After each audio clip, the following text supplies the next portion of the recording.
Jewelry theft is quite common around the world. But just as in the movies, these crimes tend to be very well planned. But there are exceptions. For example, a couple in Ohio came close to pulling off a successful heist of a jewelry store in Sycamore Township. Just 9 hours before the robbery, the male suspect can be seen entering the store and posing as a customer. Of course, he was really there to check out the inventory. After an employee showed him some of the jewelry, he left. Later that night, he returned with a female accomplice. First he kicks through the outside door and makes his way inside.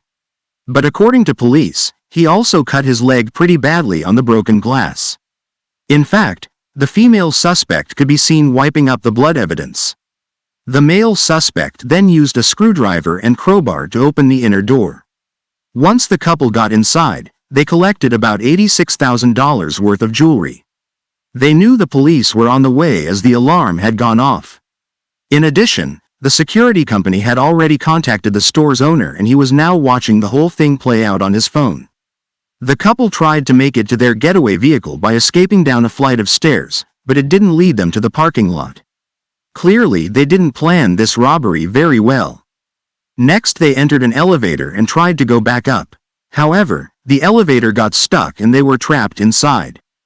They then hid the jewelry inside the ceiling of the elevator. They were eventually rescued by the fire department. But when the doors opened, the police were also standing there waiting. They then arrested the 57-year-old male and 61-year-old female suspects. Police were able to recover 26 diamond rings from the elevator. But when the store owner took inventory, he noticed that 27 rings had been taken. So where was the other one? That's what officers wanted to know. Apparently they had reason to believe that the female suspect had swallowed the ring even though she continued to deny it. So they put her through an X-ray machine and located the ring in her midsection. Both suspects have been charged with breaking and entering and possessing criminal tools. The woman also faced charges for drug possession and drug paraphernalia after being found with heroin. As for the ring she swallowed, well, police said they would wait for it to come out the other end naturally. Seriously, would you want to buy that ring after knowing its history?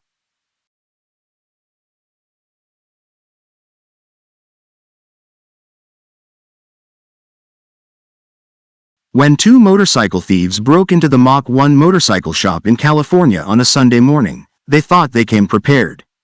After all, they had brought some rope, a pair of bolt cutters, and even a container of gasoline to make sure their stolen bikes were fueled up and ready to go.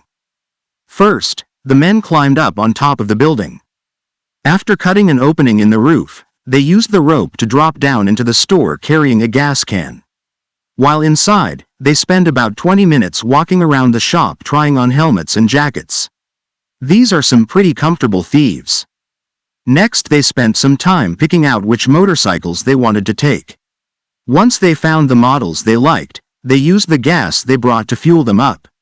They then rolled the motorcycles outside.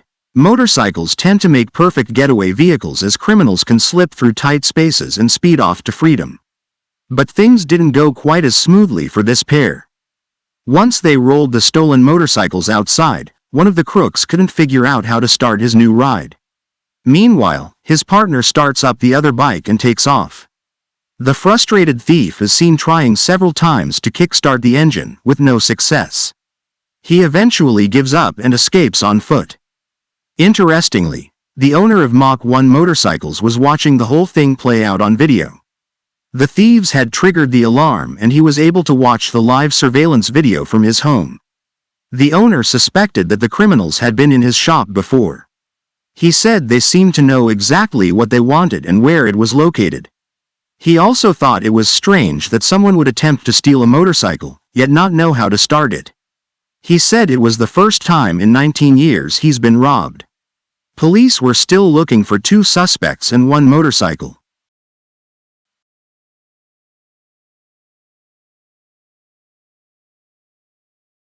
Two teens in Chicago called up a local Domino's and ordered 2 pizzas. They requested that the pizzas be delivered to a certain address. When the delivery man arrived, one of the teens threatened him with a gun. That's because they had the pizzas delivered to an address they didn't live at. Both teens then searched through the man's pockets and found $50. Once they had the cash, they grabbed the 2 pizzas and ran away. Sometime later, they sit down to enjoy their free pizza. But one of the teens apparently had a strange way of eating his pizza. He was handling his gun while consuming the stolen snack. There can be no other explanation for this except sheer stupidity. At some point between bites, he accidentally shot himself in the hand. Someone called 911 and he was taken to an area hospital to be treated for his injury. According to a police report, he has a scar from the graze wound on a finger on his left hand. Since they had just robbed a pizza delivery man, police were already in the area. Police were able to tie both teens to the robbery and they were arrested. The 2 suspects were also said to be behind another robbery of a Chinese food delivery man a few weeks earlier. Apparently they don't like paying for their food. Both were charged for the 2 robberies and the older teen was charged as an adult. When the 2 went before a judge, the assistant state attorney described in court how one of the teens had shot his own hand while eating the stolen pizza. It was said that several onlookers in the courtroom could not contain themselves.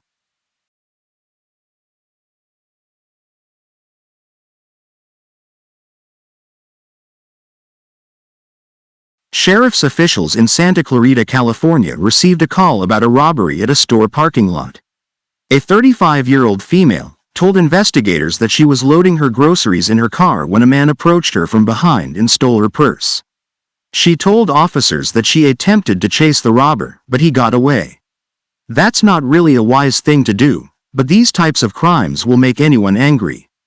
But during the chase, she and another witness saw the suspect's wallet fall out from his pants pocket. And of course it also contained the suspect's ID. The wallet was then turned over to police and they performed a background check. That's when they discovered that the suspect was also involved in a separate unrelated incident. According to police, he was previously convicted in a case involving criminal threats and battery. This should be of no surprise as these types of crimes are usually committed by career criminals.